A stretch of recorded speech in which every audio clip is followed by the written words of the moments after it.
Good morning. Today we are presenting Arroyo Junction, a project that positions Metro, its joint development partners, and the surrounding community at the forefront of the region's next chapter in rail adjacent urban growth. This is a 106 unit, 6-story multifamily development located at the Heritage Square A line station in the northeast Los Angeles submarket.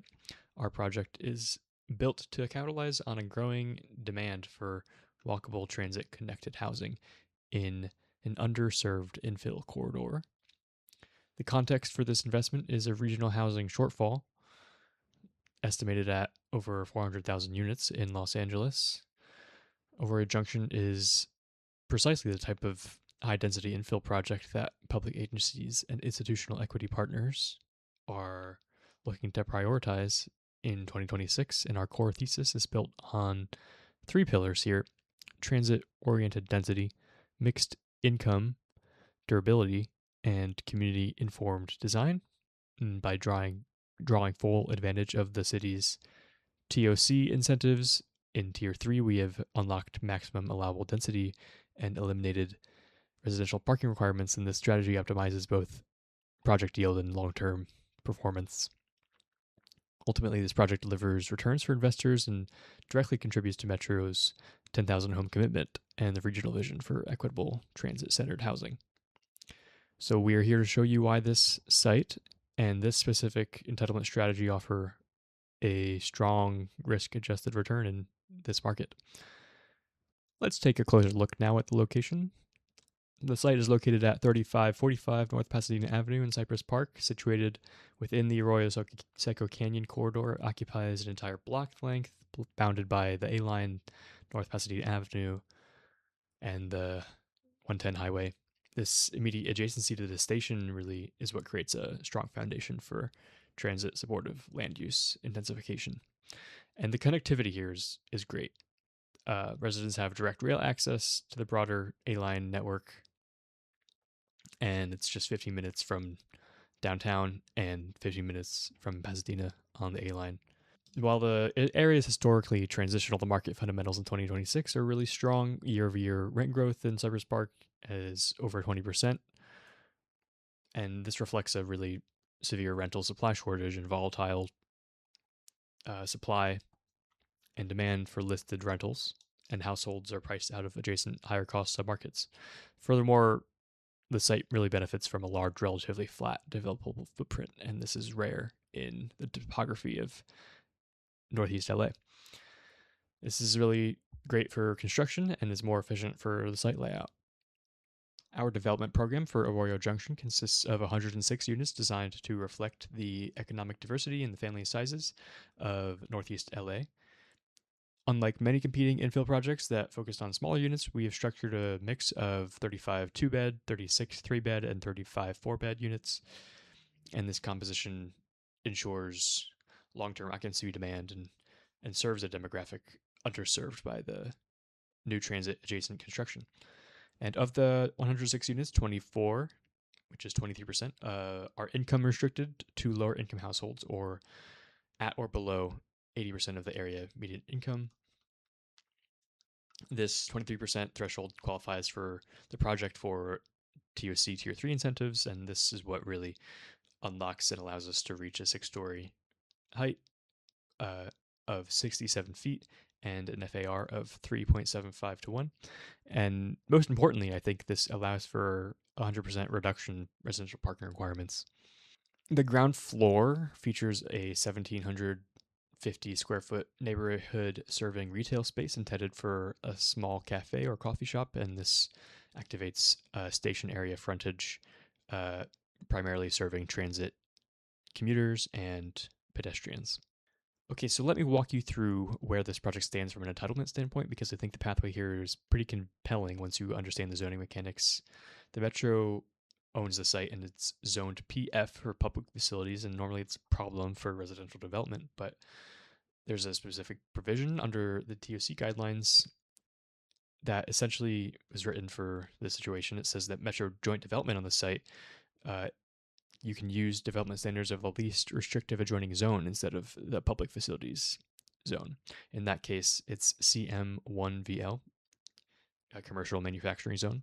That's our foundation, and it's really strong. Now, once you're operating under CM1VL, the base density there is 800 square feet per dwelling unit.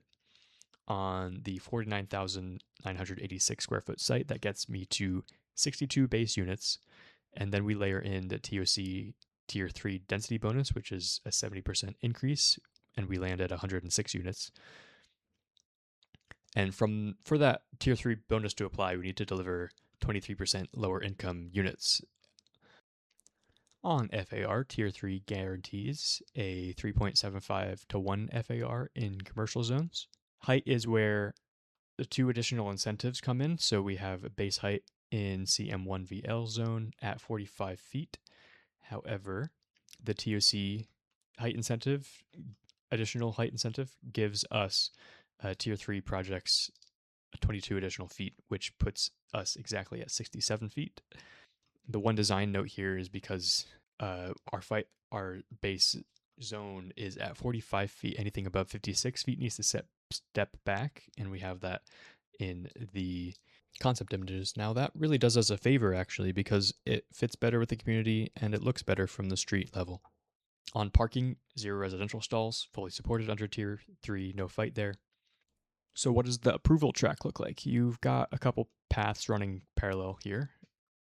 One on the metro side, you're going to want to go through the joint development process, which means board approval and ground lease negotiation, but we've already got a baseline for ground lease number in our pro forma. Take a look at that. That's our long pole in the tent, probably about 12 months minimum for that process to go through. On the city side, we're filing for TOC additional incentives, which is a discretionary process at city planning, and it triggers site plan review because we have a base unit count that exceeds 50 units. For CEQA, best play here is to try to pursue Class 32 categorical exemption for infill development. Bottom line, we have a structurally sound entitlement pathway. Now, the execution strategy for Arroyo Junction is centered on the joint development solicitation, and this structure provides public ownership and ground lease agreement that naturally improves the economics of the project because the land is owned by Metro and contributed via the ground lease. You don't have any acquisition costs, and this reduces land carry risk and strengthens the equity return. And from investment perspective, this project is 65% leveraged with a permanent loan of around $44 million, projecting a levered IRR of 18.37% and an equity multiple of 3.95x for equity investors over a 10-year hold. Our exit value is modeled on a pretty conservative 4% residential cap rate, and this yields net sale proceeds of around $126.4 million.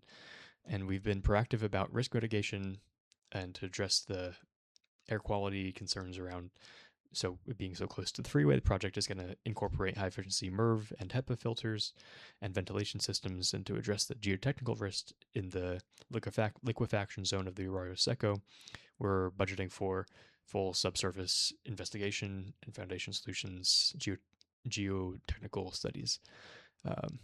And one more final quick note on entitlements. Entitlement pathway under TOC Tier 3 for joint public-private development. This is a discretionary approval, but it is far narrower and more predictable than a full zone change or general plan amendment, and this reduces our political and procedural risk. Now, in conclusion, Arroyo Junction is a really compelling and well-timed investment in the Southern California multifamily market, and as LA's structural housing shortage really persists, urban multifamily assets are in transit-served locations that are infill continue to command the tightest cap rates across all real estate asset classes. And we are delivering density right where the city and the metro want it. Our strength lies in strategic alignment of our program within the Northeast LA Community Plan, which specifically calls for higher residential densities around light rail stations. With sustainability features and rail access and a diverse unit mix, we're really creating a durable, high-performing asset that will maintain its market relevance for decades. We invite you to join us in bringing this project to life and securing a stake in one of Northeast LA's most active and investment-ready transit corridors. Thank you for your time.